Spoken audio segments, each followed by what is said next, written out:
और सुबह उठते कितने बजे हो? मैम मेरा 6 बजे स्कूल मैम। बाप रे, कैसे मैम मैंने 7:30 फिर बजे। सोती कब हो? दिन में सोती हो फिर? नो नहीं। मैम, कभी कभी हो गए। तो फिर कितने मुश्किल से। घंटे सोते हो तुम? हाँ। कितने 6 पता घंटे नहीं।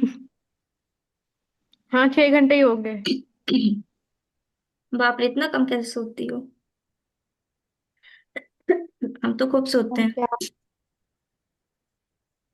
हम तो सुबह उठते हैं मैम आराम मैंने से। आपको ना दस, PYQ भेजा है। 10 बजे। ओके प्रज्ञा। प्रीवियस ईयर, ये भी तो 10 प्रीवियस ईयर का ही है पेपर। हाँ। हम्म। तो मैम वो आप 10 बजे उठते हो? हम्म 10 बजे। मैम आपने पढ़ाई कर ली है ना, इसलिए आप तो टीचर बन गए हो। हम तो हाँ बच्चे हैं अभी। हाँ, खैर स्कूल डेज में हम भी कम ही सो पाते थे। लगता था पूरा टाइम हमको नींद आती रहती थी, लगता था सोने को मिल जाए बस। यस मैम, संडे का वेट होता है। हाँ सच में, हमको स्कूल डेज में यही लगता था, बस सोने को मिल जाए। नींद बहुत आती थी पर सोने को नहीं मिलता था, इतना सारा काम रहता था। ये कंप्लीट वो कंप्लीट, दुनिया भर का। दिमाग खराब हो जाता था। अभी तो कुछ नहीं है, 8th में हो तुम लोग का ईयर, 11th 12th में जाना, फिर पागल हो जाओगे एकदम। मैम आंखें खराब हो जाती है। 11th 12th में तुम लोग एकदम एकदम मतलब ऐसा लगेगा ना कि क्या ही बताएं। उड़ गया सब कुछ। बहुत लेवल बढ़ जाती है गजब की 11th 12th में। जेई निकालना तो सच और में टफ मैम। है एकदम, पढ़ना पड़ता है दिन रात। कौन सा क्वेश्चन नंबर तो हो गया था? 32। ओके। अच्छा हाँ, ये वाला था ना 32। ये वाटर इमेज के बाद वाला था। मेरे स्कूल में छुट्टी है। देखो ये वाले क्वेश्चन में क्या करना है, ये कल करवा नहीं दिया था आपने? बताओ इसका आंसर। नहीं, आपने करवाया नहीं था ये वाला। आंसर बताओ ना, करवाया था तो। मेरे को याद नहीं है, बस आपने करवाया था। अरे नहीं करवाया था, करवा रहे थे बट हुआ नहीं था ये सॉल्व उस टाइम, तो हमने कहा कि छोड़ दिया, हमने कहा चलो कल ही करवाते हैं, टाइम अप हो गया था। देखो क्वेश्चन में ये लिखा है ना कि A+B, ठीक है, फिर +M+N है, नीचे क्या है, A है +B+M-N, यही क्वेश्चन है ना? देखो, हम्म। है ना यही क्वेश्चन एग्जैक्टली। तो अब हमें क्या करना है, देखो कि अगर हम चाहें, हम चाहते हैं, सबसे पहले तो तुम पता है क्या करो, इसको और इसको कुछ मान लो। हम एक्स, कट कर दीजिए। एक्स मान लो, एक्स। हम ठीक है। इसको कट नहीं कर सकते हैं। नहीं, कट कैसे हो जाएगा? तुम 2+3 लिखो और 2-3 लिखो, इसको काट दोगी ऐसे? हम ये A+B+M और A+B+M तो कट जाएगा ना। अरे वही तो हम बता रहे हैं, देखो 2+3 लिखा, 2-3 लिखा, ये टू टू कैंसिल कर दोगी इसको? No ma'am. फिर बताओ, होगा कैंसिल ये? नो मैम, नहीं होगा। नहीं होगा ना। आंसर अलग आएंगे, देखो ऐड करोगी तो आएगा 5/-1, और अगर तुमने काट के आंसर किया तो आ जाएगा आंसर -1। डिफरेंट आएंगे आंसर्स, तो ऐसे नहीं कटता ना। हाँ अगर मल्टीप्लाई में होता तो कट जाता नीचे। तो अब देखो क्या करना है, हम चाहते हैं कि मैक्स टू मैक्स वैल्यू हमें मिले इसकी, पूरी की। तो डिनोमिनेटर तुम्हें कम रखना है और न्यूमरेटर ज्यादा रखना है ऑब्वियसली। तो सबसे ज्यादा मैक्स वैल्यू तब मिलेगी जब डिनोमिनेटर सीधा क्या हो जाए, 1 हो जाए अगर तो, है ना? अगर डिनोमिनेटर 1 हो जाए तो हमें सबसे ज्यादा वैल्यू मिल जाएगी हाईएस्ट पे। तो उसके लिए हमें क्या करना है, अब इसमें क्या करना है, इसमें हम क्या सब्ट्रैक्ट कर सकते हैं, हम मैक्स टू मैक्स सब्ट्रैक्ट करेंगे। एक्स में हम इतना ज्यादा सब्ट्रैक्ट कर दें कि ये एकदम कम बचे, है ना, इतना ज्यादा सब्ट्रैक्ट कर दें। तो इसका मतलब हम हाईएस्ट वैल्यू ले लें यहाँ पे। तो हम एन क्या ले सकते हैं, हमें 1000 और 1 के बीच में नंबर लेना है, तो हम क्या ले सकते हैं, N 1000 ले लो, ताकि हम एक्स में मैक्स टू मैक्स नीचे सब्ट्रैक्ट कर सकें। ठीक। अब अब अगर हम चाहते हैं डिनोमिनेटर हमको 1 मिल जाए, तो हमें एक्स क्या लेना पड़ेगा, 101, 1001, तभी तो हमें डिनोमिनेटर 1 मिलेगा ना नीचे। मैम पर 10 नहीं होता। 12। हम्म नहीं नहीं, ये A+B+M की वैल्यू है, ये 1001। अच्छा। हाँ तो अब यहाँ से देखो, ये डिनोमिनेटर 1 मिल जाएगा, ऊपर आ जाएगा 2001। तो अब इसका मतलब ये तुम्हारा फाइनल आंसर आ गया कि हाँ इतनी वैल्यू मैक्स टू मैक्स हमें मिल जाएगी। तो इसका मतलब हम ए प्लस बी प्लस एम की वैल्यू क्या ले सकते हैं, 1001। तो इनमें हम कुछ भी मैम नंबर एक सेट। बार हाँ। क्वेश्चन दिखा। हाँ तो इसमें अब हम कुछ भी नंबर सेट कर सकते हैं अपने अकॉर्डिंग, 10 ले लो चाहे 11 ले लो, यहाँ पे 998 ले लो, और अपने अकॉर्डिंग कोई भी नंबर्स ले सकते हो। यस।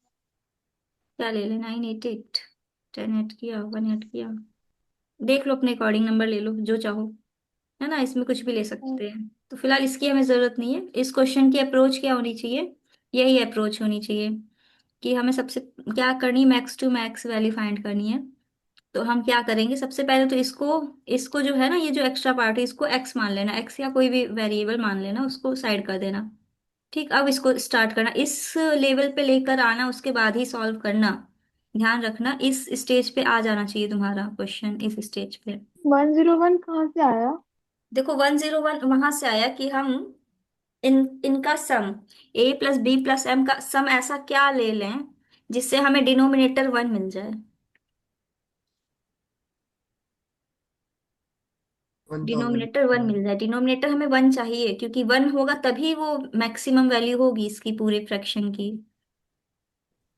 आ रहा है समझ में, और बताओ कहाँ कंफ्यूजन है। नो मैम, कंफ्यूजन नहीं है। क्लियर हुआ। यस तो ma'am. Ma'am right hand side वाले क्वेश्चन को क्या करना है, बस इतना ही? बस इतना ही, यही आंसर, 2001, ऑप्शन बी। ठीक है। मैम एक यस बार और मैम। एक्सप्लेन करो इसमें। देखो एक बार और एक्सप्लेन कर देते हैं कि देखो सबसे पहले ए प्लस बी प्लस एम को तुम कोई भी वेरिएबल मान लो, यहाँ तक आ जाएगा, इस पोजीशन तक, इसमें कोई कंफ्यूजन नहीं। अब तुम्हें क्या करना है कि डिनोमिनेटर पे अब तुम्हें फोकस करना है। अब तुम चाहती हो कि ये जो डिनोमिनेटर है हमारा क्या हो जाए, 1 हो जाए, इक्वल टू 1 हो जाए। और तो और हम चाहते ये भी हैं कि हमें इसमें क्या सब माइनस करना चाहिए, हमें इसमें max to max value minus करनी चाहिए। जब हम ज्यादा से ज्यादा माइनस करेंगे तभी तो ये कम आएगा ना। मैक्स टू मैक्स हम जितना ही माइनस कर देंगे, जैसे मान लो हमने यहाँ पे लिखा 4, तो हम इसमें क्या माइनस करना चाहेंगे, मैक्स टू मैक्स माइनस करेंगे 3, है ना, 3 माइनस करेंगे। ज्यादा से ज्यादा नंबर हम माइनस करना चाहेंगे ना इसमें एक्स में। और ज्यादा से ज्यादा नंबर हम क्या ले सकते हैं, सिर्फ और सिर्फ 1000, इससे ऊपर कोई नंबर हम नहीं ले सकते। तो 1000 ही रखना पड़ेगा हमको यहाँ पे, ताकि हम 1000 इसमें माइनस कर दें, ताकि हमारी वैल्यू कम से कम आए नीचे। अब एक्स की बारी आती है, अब हम एक्स को फटाक से क्या रख लेंगे, 1001 सेट कर देंगे वहां से। ठीक है क्लियर मैम। हुआ। यस मैं मैम। यस हम्म। मैम। क्या यस मैं, मैम। मार्क कर लो क्वेश्चन को। हाँ कर सकते हो, अच्छा क्वेश्चन है। मैं 31। 31, LCM of two numbers 12 times HCF the sum of HCF. ये तो आसान क्वेश्चन था, बट हाँ तो, तुम्हारे लिए नया है तो तुम मार्क कर सकते हो, क्योंकि तुम्हें एचसीएफ एलसीएम का रूल नहीं पता था ना। Yes.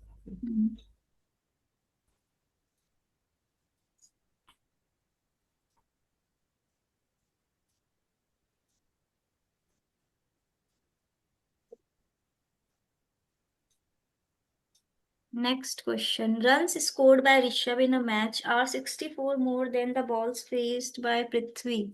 The number of balls faced by Rishabh is 14 less than the runs scored by Prithvi. क्या है question. Runs scored by Rishabh in a match are 64 more than the balls faced by Prithvi. Runs scored by Rishabh in a match are 64 more than the balls faced. हाँ। तो मान लो पृथ्वी की balls कितनी है, x है, मतलब इतनी balls उसने फेंकी होंगी, मतलब खेली होंगी, डालते ना वो बॉल्स। तो रन्स कितने हो गए ऋषभ के, ऋषभ के रन्स कितने दे रखा है इन्होंने, ऋषभ का रन्स, रन्स दे रखा है 64 more than the balls faced by Prithvi, मतलब एक्स प्लस 64 हो जाएगा। अब क्वेश्चन में दे रखा है the number of balls faced by Rishabh is, और ऋषभ की बॉल्स कितनी है? ऋषभ की balls is 14 less than the runs scored by Prithvi. Prithvi के रन से 14 लेस है, मतलब पृथ्वी ने जितने भी रन्स लिए होंगे -14। ठीक है। ठीक है मैम। अब क्वेश्चन में कह रहा है together they have score 230 runs. अच्छा, मतलब इनकी दोनों की वैल्यू एक साथ की दे रखी है। मतलब ये कि ऋषभ का ऋषभ का रन्स और पृथ्वी का runs together they have score 230 runs, मतलब कि ऋषभ ऋषभ का रन्स रन्स प्लस पृथ्वी का रन्स किसके इक्वल है? 230 के इक्वल है। ठीक है। तो तुम यहां से ये कह सकते हो कि पृथ्वी का रन,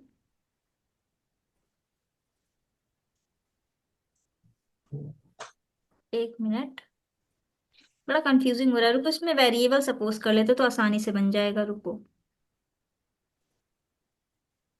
वेरिएबल सपोज करते हैं, वहां से आसानी से बन जाएगा, भले 4 वेरिएबल्स होंगे तब भी इजीली हो जाएगा। क्या करना है देखो, सबसे पहले ऋषभ का रन ले लो, ऋषभ का रन एक्स मान लो। ठीक है, तो पृथ्वी का रन कितना हो जाएगा? 230 -x है ना, यस। क्योंकि इन दोनों के रन्स तो 230 थे ना, ऋषभ और पृथ्वी के दोनों के रन्स मिला के 230 थे। तो अगर ऋषभ का रन एक्स है तो पृथ्वी का 230 -x हो जाएगा। बताओ इसमें किसी को कंफ्यूजन? नो। कोई कंफ्यूजन यहाँ तक? नो। ठीक है। उसके बाद अब कह रहा है क्वेश्चन में कि and the ball face by Rishabh are 24 more than the those of Prithvi face. अब क्या करना है, अब क्वेश्चंस पे चलते हैं फिर से। लिखा है रन्स स्कोर्ड बाय ऋषभ। अब ऋषभ के रन्स क्या है?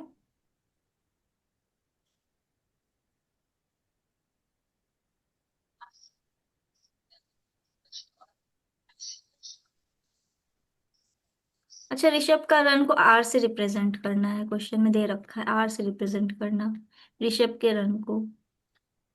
If the runs scored by Rishabh in the match is represented by R, then what will be the sum of digits of R? ठीक है, तो बेसिकली तुम्हें ऋषभ के रन फाइंड करने हैं। अब क्वेश्चन को फिर से शुरू से सॉल्व करते हैं। Run scored by Rishabh in a match are 64 more than the balls of Prithvi. तो अब क्या आ रहा है क्वेश्चन में कि ऋषभ से रन स्कोर्ड बाय ऋषभ, मतलब ऋषभ के रन्स कितने हैं? मतलब डायरेक्ट हम आर लेते हैं अब यहाँ पे। R is equals to 64 more than the balls faced by Prithvi. अब यहाँ पे काम करते हैं, इनकी बॉल्स की वैल्यूज ले लेते हैं। मान लो ऋषभ ऋषभ की बॉल्स हैं ऋषभ की बॉल्स हैं ऋषभ, क्या लिखा है? Rishabh and the balls faced by Rishabh are 24 more than those of Prithvi. तो 24 प्लस वाई ले लो, 24 प्लस वाई, वाई क्या है? उसकी पृथ्वी की बॉल। ठीक है, पृथ्वी की बॉल अगर वाई है तो ऋषभ की बॉल क्या है? उससे 24 ज्यादा है। ये वाली लाइन में लिखा है ना 20, ऋषभ आर लिखा है ना, देखो the balls face by Rishabh are 24 more than those face by Prithvi. मतलब कि पृथ्वी की बॉल से 24 ज्यादा है। पृथ्वी की बॉल वाई मान लो तो ऋषभ की बॉल 24 प्लस वाई हो जाएगी। बताओ इसमें किसी को कोई कंफ्यूजन? ठीक, अब फिर से क्वेश्चन नो पे मैम। आते हैं, अब क्वेश्चन पे आओ, अब शुरू से करो सॉल्व इसको। रन स्कोर्ड बाय ऋषभ, मतलब आर, रन आर ही था ना ऋषभ का रन, तो are in a match is 64 more than the 64 more than the balls faced by पृथ्वी, मतलब y प्लस 64। ठीक, ये एक इक्वेशन बन रही है। उसके बाद नेक्स्ट इक्वेशन बनेगी the number of balls faced by Rishabh. Ball कितनी थी? 24 प्लस वाई, ये ऋषभ की बॉल है, is 14 less than the run scored by Prithvi. मतलब 230 माइनस आर में कितना माइनस कर दें? 14। ठीक, अब ये दोनों इक्वेशन बन गई। अब यहाँ से तुम्हारा सॉल्विंग स्टार्ट होगा। इक्वेशन हमने बना दी है। तो अब हमें क्या करना है, यहाँ से आर की वैल्यू उठा के रख देनी है। इसकी वैल्यू, आर की वैल्यू क्या है यहाँ पे, y+64। तो यहाँ से y की वैल्यू फिर निकल आएगी तुम्हारी 24 + y = 230 माइनस y+64। तो यहाँ से आ जाएगा y-64 -40। ब्रैकेट हटा सकते हैं अब हम। तो अब यहाँ से सॉल्विंग स्टार्ट करो। y को इधर भेजो, 24 को इधर भेजो। ठीक है, अब इसको सॉल्व कर दो, आंसर आ जाएगा तुम्हारा। 2y। 2y की वैल्यू आ जाएगी।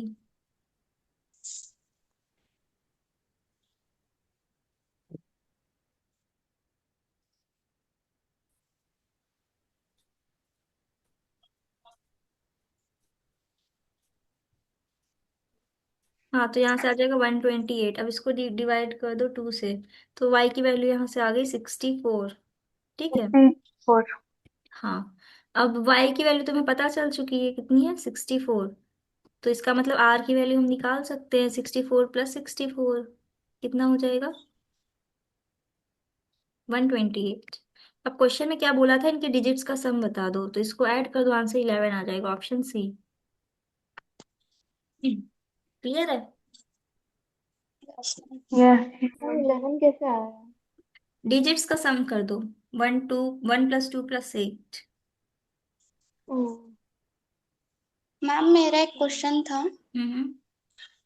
अगर 2 डिजिट का एक नंबर है और हम्म। उसको रिवर्स करने के बाद हम्म। उसकी सब्ट्रैक्शन की तो 27 आंसर आता है, तो वो नंबर क्या हुआ? 2 डिजिट का नंबर है, ठीक है, फिर से यस मैम। बताओ। और उसे अगर 2 डिजिट का नंबर है, हम्म। उसे अगर हम रिवर्स करते हैं और हम्म। उसका डिफरेंस निकालते हैं तो हम्म। आंसर आता है 27। हम्म। तो हम्म। नंबर क्या है? अच्छा, अब तो तो तुम इनके डिजिट्स को एक्स वाई मान लो। ठीक है, तो अब इसको डिजिट को सबसे पहले एक्सपेंडेड फॉर्म में लिख दो, 10x + y। फिर इसमें हमको ये माइनस करना है, मतलब 10y - x, इसकी वैल्यू 27 आ रही है। तो इसको सॉल्व कर दो। कुछ और दिया होगा, एक लाइन और होगी स्टार्टिंग में। मैंने वो रीड किया था किसी के तो बुक में आज। हाँ, उसमें एक पहली लाइन और ऐड होगी, like the sum of the मैंने डिजिट्स इज दिस, है ना, ऐसा कुछ होगा यस मैम, स्टार्टिंग वही में। एक लाइन। एक लाइन और सम होगी। नहीं है, डिफरेंस। हाँ, डिफरेंस तो डिफरेंस दिया दिया ही होगा, हुआ था। लेकिन एक लाइन और ऐड होगी स्टार्टिंग में, तभी ये सॉल्व होगा, अदरवाइज नहीं हो पाएगा। एडिशन मैम हुआ मैंने था। लॉजिकली उसका निकाला था। क्या था। ऑप्शन 63 आंसर था। अच्छा, तो फिर कैसे। y-6 तो पता चला, फिर बाद में आगे कौन। मैंने उसका लॉजिकली आंसर निकाला, मुझे मैथमेटिकली चाहिए था, इसलिए मैंने आपसे पूछा। मुझे क्वेश्चन की इमेज शेयर करो। मेरे पास क्वेश्चन ही नहीं है। अरे हम बता रहे हैं ना मैंने वो उसका। कहा था। अरे हम बता रहे हैं, उसका आंसर 63 है ना, उसका सम दे रखा होगा डिजिट्स का 9। अरे ऐसे बहुत क्वेश्चन करवाए थे, मतलब सारे बच्चे इस क्वेश्चन में अटके हैं, तो तुम भी अरे अटक मैम गई। उसका हाँ, सम नहीं था, तभी मैंने आपसे पूछा। ऐसा हो ही नहीं सकता, फिर कुछ और दिया होगा। मैं शायद कल परसों फोटो पूछूंगी। हाँ ठीक है, एक बार क्वेश्चन की इमेज शेयर करना, फिर हम ध्यान देंगे उस पर। ठीक है। अब यहाँ से नेक्स्ट क्वेश्चन है, अ boat covers a round trip journey in a river in a certain time t. If its speed in still water is doubled, it would take this for the round trip journey. Find the ratio of the speed of boat in still water to the speed of stream. अच्छा question है, करो इसको तुम लोग।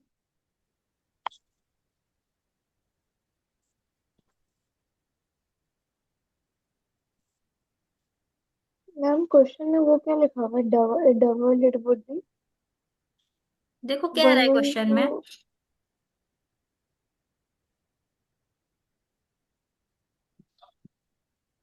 Question में ये कह रहा है कि एक बोट है, बोट मतलब होता है नाव। नाव वो कवर करती है एक राउंड ट्रिप, मतलब एक रिवर होगा, गोल शेप में होगा, तो मान लो यहाँ से शुरू की नाव चलना, वापस से वहीं पे आ गई, मतलब एक राउंड ट्रिप लेके आती है। ठीक है। टाइम क्या ले रही है? टी। स्पीड क्या है? नहीं, स्पीड दे नहीं रखी है उसकी। देखो टाइम तो टी है, टाइम टी है मान लो, पर स्पीड उसकी नहीं दे रखी है। मान लो एक्स है उसकी स्पीड, एक्स मान लेते हैं हम लोग। ठीक है। अब क्वेश्चन में कह रहा है कि अगर हम, if it speed in still water is doubled. अब देखो स्पीड उसकी एक्स है मान लो, तो मान लो इस डायरेक्शन में जा रही है, रिवर इन सर्टेन मिनट।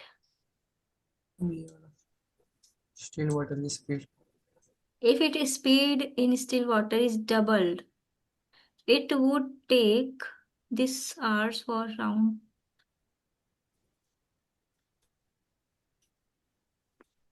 कह रहा है क्वेश्चन में कि अगर हम स्पीड उसकी स्टिल, ये मान लो एक्स जो हमने ली है स्पीड स्टिल वाटर की ही है, तो अगर हम स्पीड उसकी डबल कर दें, मतलब 2x कर दें, तो टाइम कितना ले रहा है वो? नाउ 112 112 अपॉन 299 टी, इतना टाइम ले रहा है। अब देखो डिस्टेंस तो सेम होगी ना, इसका मतलब स्पीड इनटू टाइम, और स्पीड इनटू टाइम अगर हम देखें इसमें, तो डिस्टेंस तो सेम कवर करेंगे। इसका मतलब ये हुआ कि t into x is equals to हो जाएगा 112 अपॉन 299 इंटू टी। और यहाँ से आ जाएगा 2x। लेकिन हमें ये नहीं पता है कि वो अप स्ट्रीम में है या डाउन स्ट्रीम में है। तो अगर हम सपोज कर लें कि वो अप स्ट्रीम में है, तो हम इसमें कुछ ऐड करेंगे, है ना?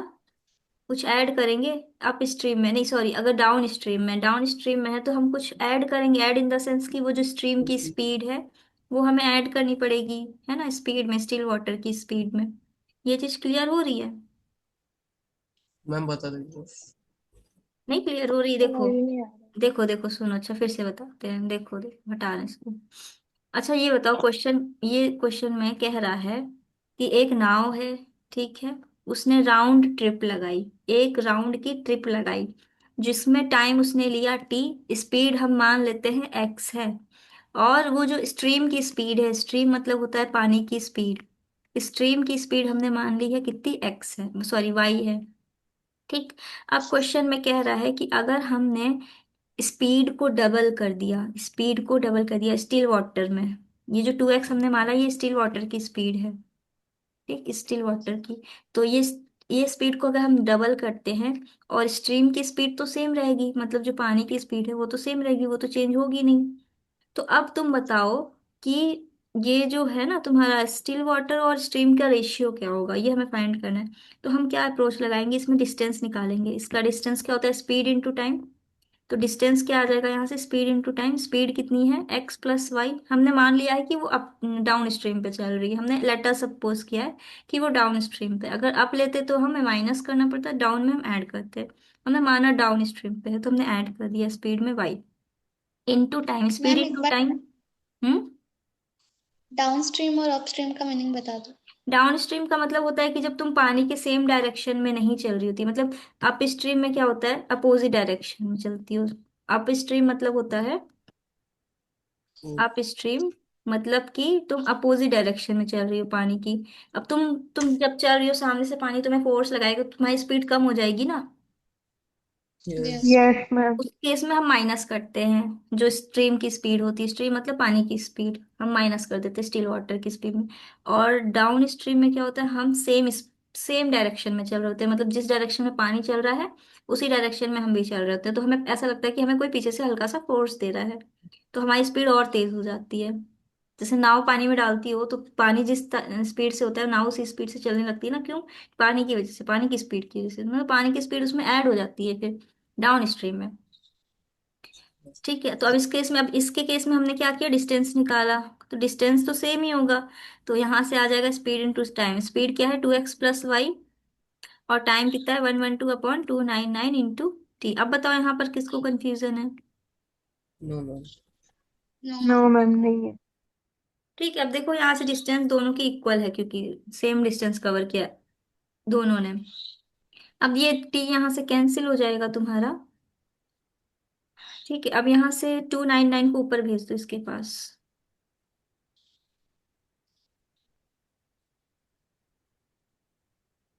ठीक है, हमें रेशियोज फाइंड करने हैं, तो अब इसको सॉल्व करेंगे हम। ओपन करो इसको।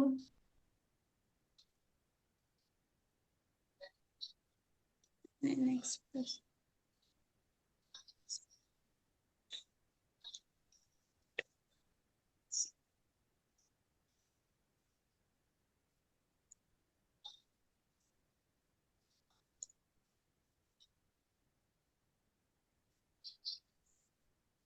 के बाद ये इधर आएगा तो माइनस हो जाएगा।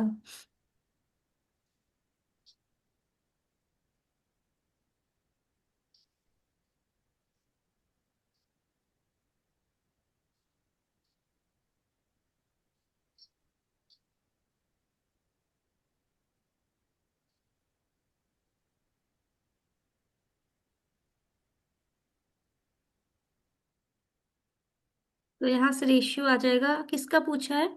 रेशियो पूछा है still water to the speed of stream, मतलब एक्स अपॉन वाई का रेशियो फाइंड करना है तुम्हें।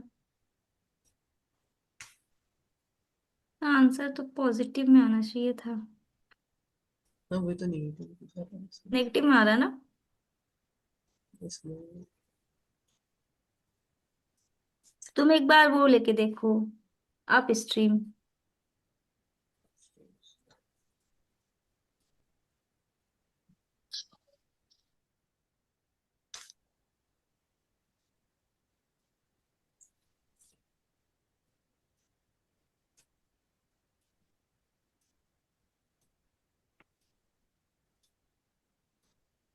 अब आ जाएगा ना पॉजिटिव में। Yes ma'am. अब इसको सिंप्लीफाई करो, किसी किससे कट रहा है देखो।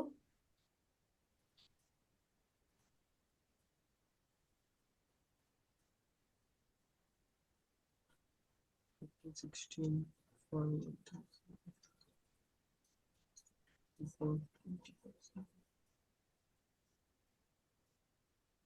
कटने से कटने से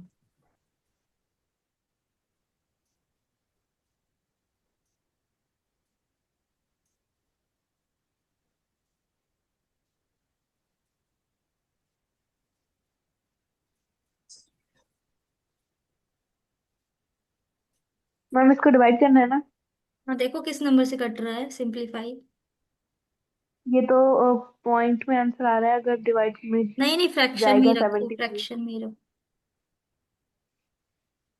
एक्स। फ्रैक्शन में अगर डिवाइड करेंगे तो आएगा हमारा किससे कट रहा है टू बताओ। पॉइंट अरे कौन सा फैक्टर कॉमन है ये बताओ।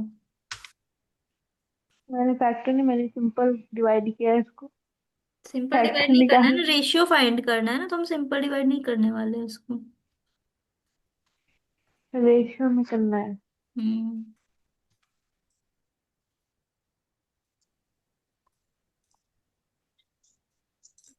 कोप्राइम वाले कोप्राइम कटेंगे किससे भी। दोनों। इसमें कोप्राइम वाले अच्छा। 75 तक की इसके एचसीएफ उसके ऊपर। हम्म, रुको देखते हैं।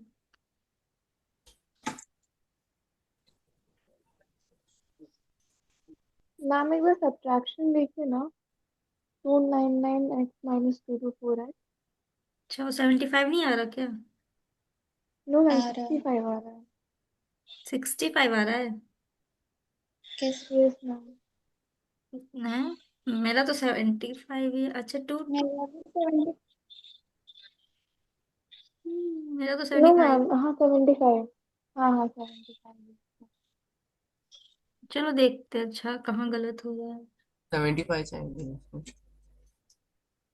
मुझे 87 ही याद है, रुको देखना पड़ेगा। Yes ma'am. रुको देखते हैं।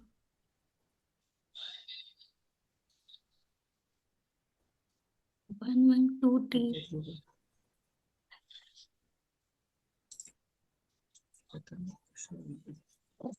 मैम इसका आंसर क्या है?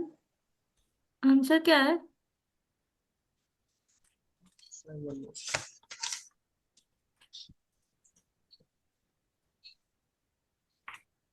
ऑप्शन ए दिखा रहा है 9:5।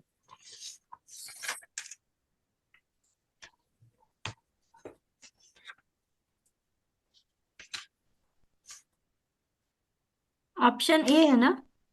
Yes ma'am 9:5।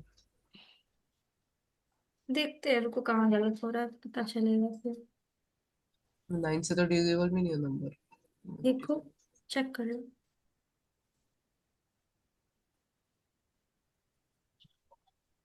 नहीं, 9 से डिविजिबल नहीं है।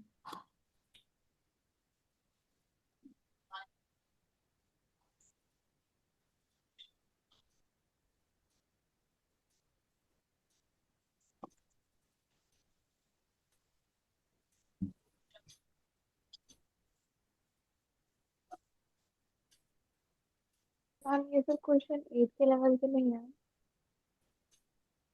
पर एग्जाम में तो है ना। फिर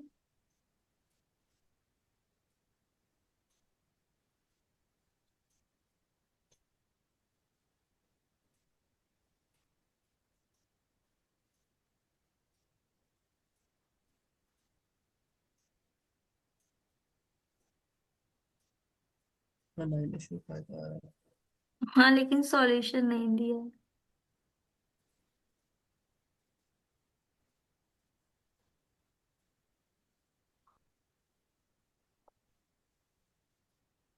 चैट जीपीटी। चैट जीपीटी करना पड़ेगा लग रहा है। Yes ma'am. मैं डायरेक्ट लाइन कॉपी मार दूँ। It would take.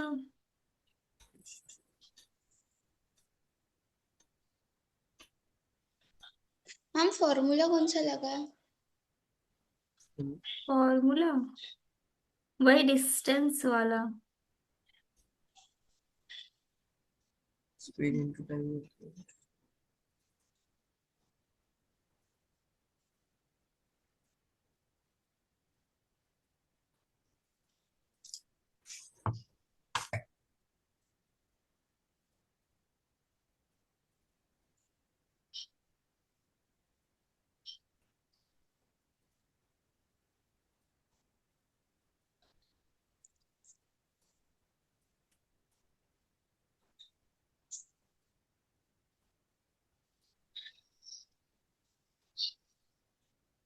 मैम ये सेशन संडे को भी लेते हैं क्या? हाँ,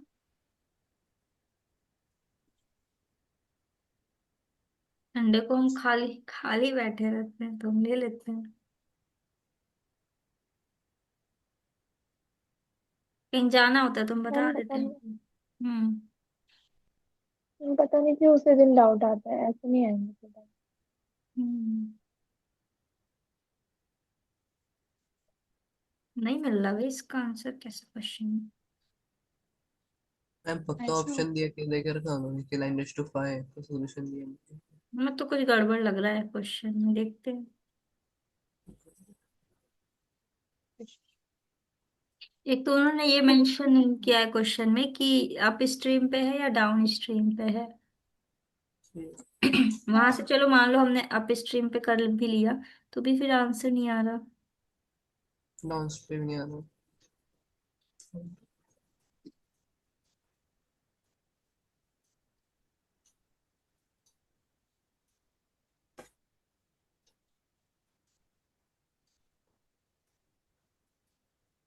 हम्म।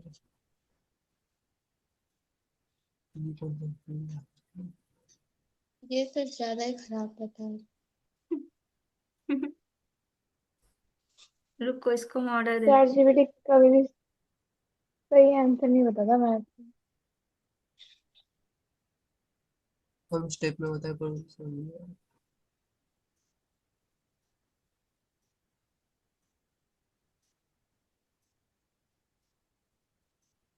सोचने दो उसको।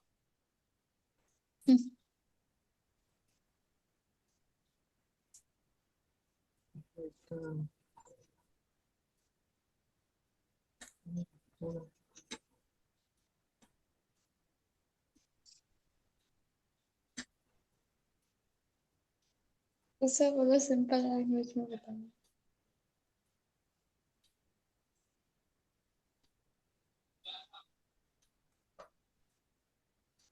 अच्छा, समझ गए। हम्म।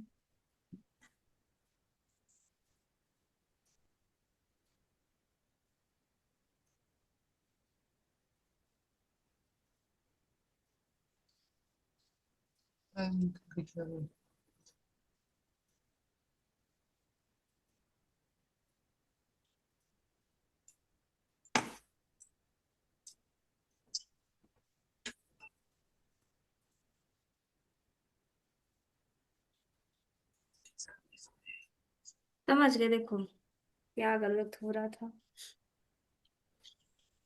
तुम लोगों को समझ में आया?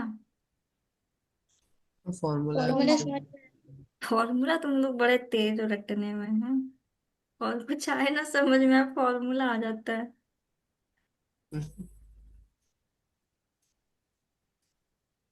मतलब कॉन्सेप्ट से मतलब नहीं, हम फॉर्मूला ही याद कर लेंगे, खत्म हुआ बात। देखो, वन राउंड का मतलब है कि वो वापस पहले गया यहाँ तक, फिर वापस आ गया। हम्म। आया समझ में? इसका है वन राउंड का मतलब। इसका मतलब ये हुआ कि एक्स डिस्टेंस इसने अप स्ट्रीम से कवर की होगी, और फिर एक्स डिस्टेंस जब वापस आया होगा तो फिर डाउन डाउन स्पीड से, डाउन स्ट्रीम स्पीड से कवर की होगी।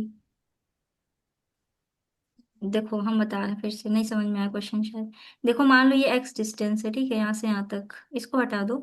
जैसे मान लो ये एक्स डिस्टेंस है ए से लेके बी तक, ठीक, एक्स डिस्टेंस है ये। तो टाइम कैसे निकालोगी? टाइम ऐसे निकालोगी ना कि, चलो डिस्टेंस निकालते हैं हम। Distance upon distance speed. निकालते हैं, डिस्टेंस इज इक्वल्स टू होता है स्पीड इनटू टाइम। ठीक है, तो डिस्टेंस सेम है मेरी, एक्स है, x, speed into time, speed क्या होगी? मान लो ये स्टिल वाटर में, चलो अच्छा डिस्टेंस कंफ्यूज हो रहे हैं हम, इसको ऐसा करते हैं, डिस्टेंस हम ले लेते हैं, यहाँ पे डी ही रखते हैं, डिस्टेंस को हम डी ही रखते हैं।